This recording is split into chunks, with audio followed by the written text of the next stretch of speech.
अस्सलामु अलैकुम वरहमतुल्लाहि वबरकातुहू। एक तरफ तो मुसलमान पूरे मुल्क में ये पैगाम दे रहे हैं कि देखो मुसलमान मुल्क के लिए और इस मुल्क में रहने वाले बाशिंदों के लिए क्या कर सकता है कि जब पंजाब में फ्लड आया और पंजाब को जब ज़रूरत पड़ी तो मुसलमान इस पंजाब की मदद के लिए सबसे आगे, ख़र्च करने में सबसे आगे।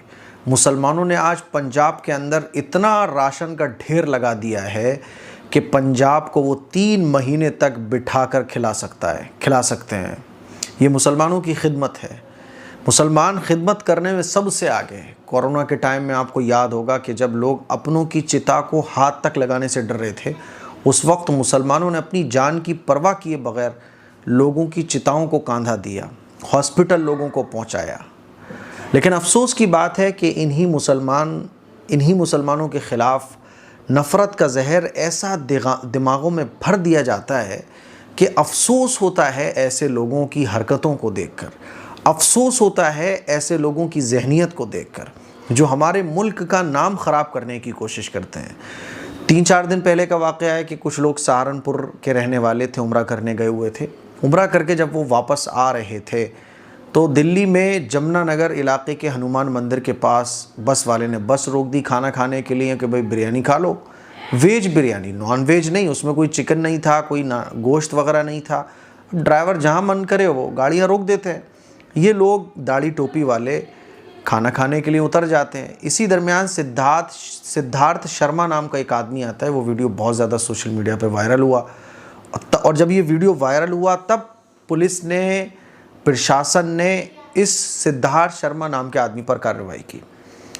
मुझे अफसोस होता है कि ऐसे लोगों की तरबियत आखिर कैसी की जाती है।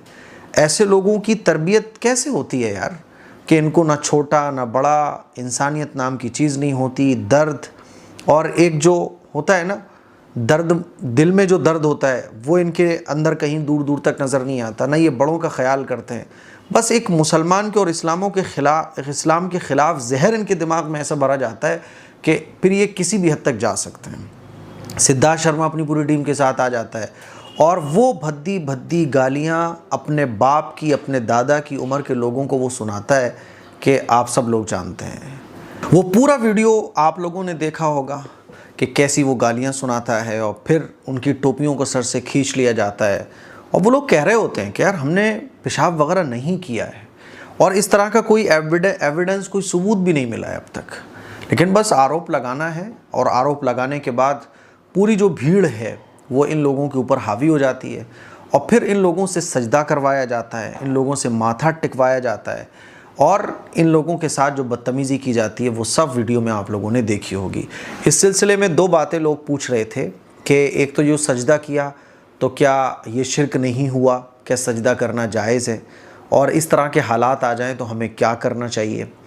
तो ये तमाम चीज़ें अपनी जगह हैं जो सिद्धार्थ शर्मा ने की हैं। इसके ख़िलाफ़ कार्रवाई भी हो रही है।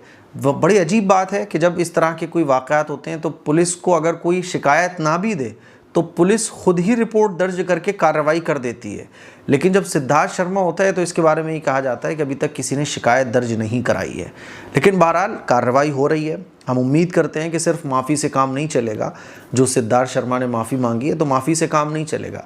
ये ऐसे जाहिल, ऐसे उजड और ऐसे नालायक लोग होते हैं कि इनको माफ़ी से काम नहीं चलना चाहिए।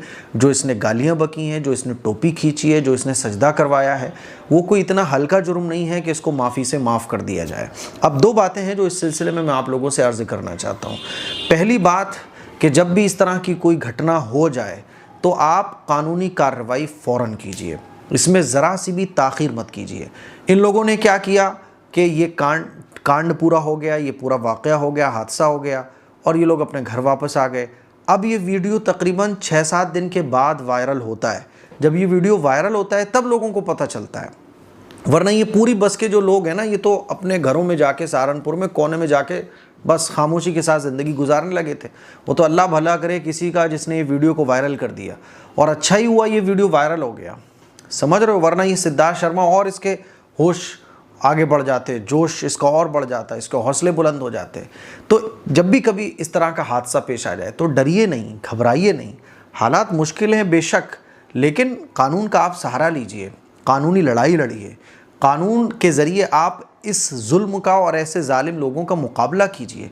ये बहुत ज़रूरी चीज़ है। इन लोगों ने क्या किया, ये लोग अपने चलो ठीक है मामला सॉर्ट आउट हो गया, रहने दो अब। अरे भाई इतना डरने की ज़रूरत नहीं है, समझ रहे हो। आप कानून का सहारा लीजिए, बड़ी बड़ी तंजीमें हैं उनका सहारा लीजिए, और जो लोग अंदर जो बस में बैठे हुए ख़वातीन भी थीं और भी लोग थे, कोशिश ये कीजिए ऐसे मौके पर कि आप वीडियो रिकॉर्ड कीजिए, वीडियो रिकॉर्ड कीजिए, पुलिस को फ़ौरन कॉल लगाइए और ज़्यादा से ज़्यादा सबूत जमा करने की कोशिश कीजिए। होना ये चाहिए कि आप वीडियो रिकॉर्ड करें। वीडियो रिकॉर्ड अगर आप एक बार कर लेंगे तो क्या होगा कि बहुत जल्दी से कोई आपके ऊपर हाथ नहीं डाल पाएगा, पहली बात। दूसरी बात ये कि एक तो होता है कि आदमी तन्हा हो तो हिम्मत वो नहीं कर पाता है, लेकिन जब इतने सारे लोग मौजूद हों तब भी यार आप हिम्मत नहीं कर पाए। आप पुलिस को कॉल लगा देते, आप कुछ और करते, हिम्मत करके उसको जवाब देते, है ना, थोड़ा शोर शराबा करते, ठीक है थोड़ी सी प्रॉब्लम होती, लेकिन ये सब कुछ करना पड़ेगा। अगर आप जुल्म के आगे इतने झुकने वाले बन जाओगे, हर जगह जगह चौकियाँ पुलिस स्टेशन होते हैं, आप वीडियो रिकॉर्ड करते पहला काम, दूसरा फ़ौरन आप पुलिस को कॉल लगाते और वीडियो दूर से बनाता रहता कोई बंदा, ताकि इस तरह के लोगों के ख़िलाफ़ हमारे पास एविडेंस मौजूद हो। तो दूसरा काम, आप हिम्मत रखिए। 4 से 8-10 लोग हैं तो क्या डरने की ज़रूरत है। तीसरा अहम काम, अपने ईमान को मजबूत कीजिए। बात समझ आ रही है। हमारा ईमान इतना कमज़ोर हो चुका है कि हम बहुत जल्दी घबरा जाते हैं, डर जाते हैं। अपना ईमान मजबूत रखिए। ये सोच लीजिए कि बड़ी से बड़ी कुर्बानी मैं दे दूंगा लेकिन शिरक नहीं करूंगा। हाँ ठीक है, शरीयत ने इजाज़त दी है कि कभी मजबूरी की सूरत में और ज़बरदस्ती या गन पॉइंट पर कोई आपसे शिरक वाले काम करा ले तो अल्लाह ताला माफ़ कर देगा। लेकिन इस्लाम ने ये भी कहा है कि अगर इस मौके पर कोई जुर्रत का, हिम्मत का मुजाहरा करे और कुर्बानी बर्दाश्त कर ले या उसकी जान चली जाए लेकिन वो शिरक नहीं करता है, तो अल्लाह ताला कहता है कि ये अच्छा है। ऐसा जज्बा, ऐसा जोश होना चाहिए कि ठीक है जिस्म से जान जा सकती है लेकिन मैं ये काम नहीं करूँगा। लेकिन जाहिर सी बात है, आदमी कभी कभी ऐसे हिम्मत टूट जाती है, हौसला खो जाता है, सोचने समझने की ताकत ख़त्म हो जाती है। इसीलिए मैं कह रहा हूँ, इसमें बाज़ लोग जो है ना उल्टे सीधे कमेंट्स भी कर रहे हैं। ठीक है भाई, वो मजबूरी की सिचुएशन थी, उनसे जो उनको समझ आया उन्होंने किया, लेकिन इससे वो दायरा इस्लाम से खारिज नहीं होंगे। हाँ, हमें और आपको ये जहन बनाना है कि कभी इस तरह का अगर मौका पड़ जाए तो इंशाअल्लाह मैं जान की कुर्बानी दे दूंगा, लेकिन अल्लाह सुब्हानहू व तआला के साथ किसी को शरीक नहीं ठहराऊंगा। ये गर्दन कटवा तो सकता हूँ लेकिन किसी गैर के सामने झुका नहीं सकता। अपना ईमान मजबूत रखिए, तौहीद पर जम जाइए और लड़ जाइए कि हर चीज़ की कुर्बानी मंजूर है, लेकिन जनाब रसूलुल्लाह सल्लल्लाहु अलैहि वसल्लम की तालीमात के साथ कोई समझौता नहीं होगा। ये इरादा बना लीजिए। अगर आप कच्चे इरादे के साथ ज़िंदगी गुजारेंगे तो बहुत मुश्किल है। कदम कदम पर दज्जाली फितने हैं, कदम कदम पर इस तरह के वाक़यात पेश आ सकते हैं। मेरे साथ भी ऐसा हो सकता है, आपके साथ भी ऐसा हो सकता है, क्योंकि जहर बहुत ख़तरनाक तरीके से दिमागों में भरा जा रहा है। लेकिन इसका मतलब ये नहीं है कि आप हिम्मत ही तोड़ लो, इसका मतलब ये नहीं है कि आप अंदर की बहादुरी को ही ख़त्म कर लो। आपको हिम्मत के साथ अपने ईमान को मजबूत करना पड़ेगा, अपने बच्चों का ईमान मजबूत करना पड़ेगा। ईमान के बग़ैर कुछ पॉसिबल नहीं है। इसीलिए इरादा करो, पहली बात कि जुल्म का मुकाबला हिम्मत के साथ करना है, ठीक है, समझदारी के साथ करना है। समझदारी क्या है कि आप वीडियो बनाइए, वीडियो बनाने के साथ साथ बातों में हिलगाइए इस तरह की सिचुएशन को, ज़्यादा से ज़्यादा एविडेंस जमा कीजिए और पुलिस को कॉल लगाइए।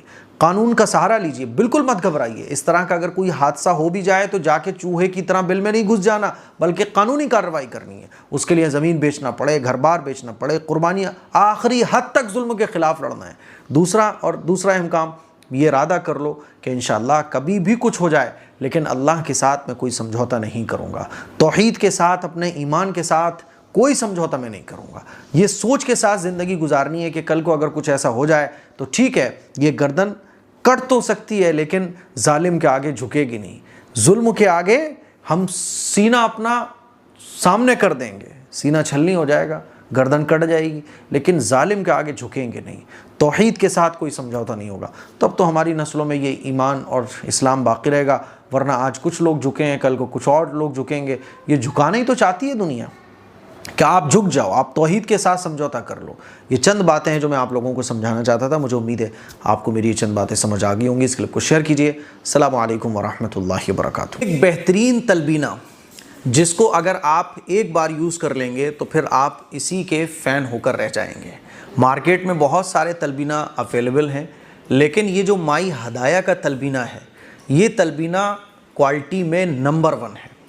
मैंने बहुत सारे तलबीने मार्केट के यूज़ किए, लेकिन मुझे वो पसंद नहीं आए। सिर्फ आटा ही होता है और कुछ नहीं होता, प्राइस इतनी हाई। तो हमने आप लोगों की खिदमत में एक तलबीना आपको रिकमेंड किया था। ये तलबीना नंबर 1 है, बेस्ट है। क्वालिटी में आपको ज़रा सा भी फ़र्क देखने को नहीं मिलेगा। जो क्वालिटी बताई जा रही है यानी नंबर 1 ही क्वालिटी है इसकी। आप एक बार इसको ट्राई करेंगे। तलबीना कमज़ोरी को दूर करता है, जैसे कि बाज़ लोगों को उठते बैठते चक्कर आते हैं, उसमें ये फ़ायदेमंद है। कैल्शियम की कमी, विटामिन की कमी, फाइबर की कमी और भी जितनी तरह की बॉडी में, ख़ास तौर पर उन लोगों के लिए जिनको कमज़ोरी है, वीकनेस है, ताकत की कमी है, जल्दी हाफ जाते हैं, जल्दी जो है ना थक जाते हैं, तो उनके लिए तलबीना बेस्ट है। तलबीना एक डिश समझ लो आप, जैसे हम लोग खीर खाते हैं ना, तो जैसे स्वीट खाते हैं, तो बिल्कुल इसी तरह से तलबीना होता है। आप इसको दूध में पकाइए, खीर की तरह आप इसको खाने के बाद मीठे के तौर पे या कभी भी जब आपको मन करे खा सकते हैं। कोई दवाई नहीं है, ये ड्राई फ्रूट से बनी हुई एक पाउडर है जिसको दूध में डालकर खीर की तरह बना के फिर सर्व किया जाता है। तो तलबीना अगर आप ख़रीदना चाहते हैं तो आप इस नंबर पे कांटेक्ट करें और अपना ऑर्डर बुक कराएं। थोड़ा सा ऑर्डर डिले हो सकता है, कोई भी प्रॉब्लम हो तो आप इसी नंबर पर कॉल कर सकते हैं। और अगर फिर भी आपको कोई प्रॉब्लम फेस करना पड़ रही है तो आप askmqasmi@gmail.com पर मेल कर सकते हैं। ये तलबीना आपको इतना पसंद आएगा कि आप इसके अलावा फिर किसी और तलबीने को पसंद नहीं करेंगे। क्वालिटी इसमें भर भर के रखी गई है। ड्राई फ्रूट्स का ये ख़जाना है तलबीना, ठीक है। तो एक बार इस तलबीने को ज़रूर यूज़ कीजिएगा, इंशाल्लाह आप बोलोगे यार मुफ्ती साहब आपका बहुत बहुत शुक्रिया कि आपने ये तलबीना हमें रिकमेंड किया। जल्दी ऑर्डर कीजिएगा। अस्सलाम वालेकुम रहमतुल्लाह।